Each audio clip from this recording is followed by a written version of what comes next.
আমি করব চানা মশলা। তার জন্য আমি কাবলি ছোলা নিয়েছি 200 গ্রাম। আমি রাত্রিবেলা ভিজিয়ে রেখে দিয়েছিলাম। আমি গ্যাসটা জ্বেলে ছোলাটা সিদ্ধ করে নেব। গ্যাসটা জ্বেলে কড়াটা বসিয়ে দিয়েছি। এবার দিয়ে দেবো ছোলাগুলো।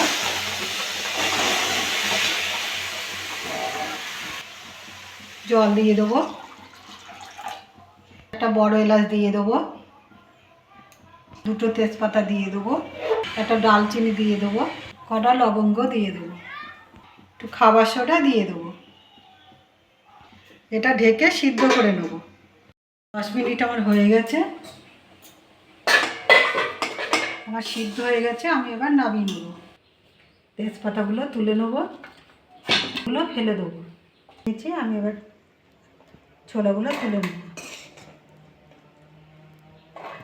সবগুলো তুলে নিয়েছি। আমি এবার জলটা ফেলে দেবো। কড়াটা বসিয়ে দিয়েছি। কড়াটা গরম হয়ে গেছে। আমি এবার সর্ষের তেল দিয়ে দেবো। তেলটা গরম হয়ে গেছে। গোটা জিরে দিয়ে দেবো। মিষ্কুন জিরেটা ভাজা হয়ে গেছে। একটা সুন্দর সেন্ট বেরোচ্ছে। আমি এবার এতে পেঁয়াজ, আদা, রসুন বাটা আমি দিয়ে দেবো।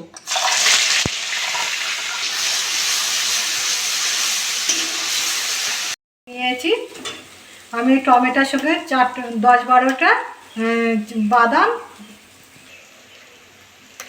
এটা দিয়ে দেবো। টমেটো আর কটা কাবলি ছোলা দিয়ে 10-12টা আমি একসঙ্গে বেটে নিয়েছি।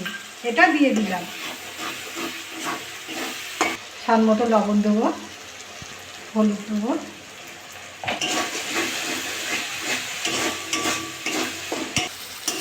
তেল ছেড়ে গেছে। আমি এবার মশলা দিয়ে দেবো। লঙ্কার গুঁড়ো দিয়ে দেবো। ধনে গুঁড়ো দিয়ে দেবো। জিরে গুঁড়ো দিয়ে দেবো। চানা মশলা দিয়ে দেবো। একটু নেড়ে চেড়ে নেবো। একটু জল দিয়ে দেবো।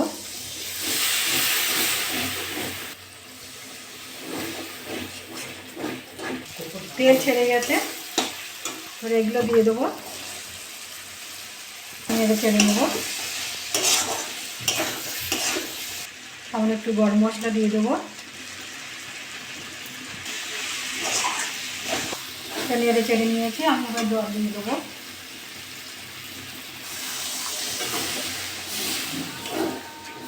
নেড়ে চেড়ে নিয়েছি। আমি একটু চিনি দিয়ে দেবো।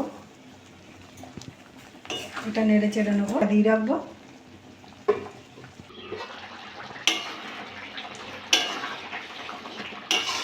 এটা আমার হয়ে গেছে। একটা কড়া বসিয়ে দিয়েছি। আর কড়াটা গরম হয়ে গেছে। আমি একটু সর্ষের তেল দিয়ে দেবো।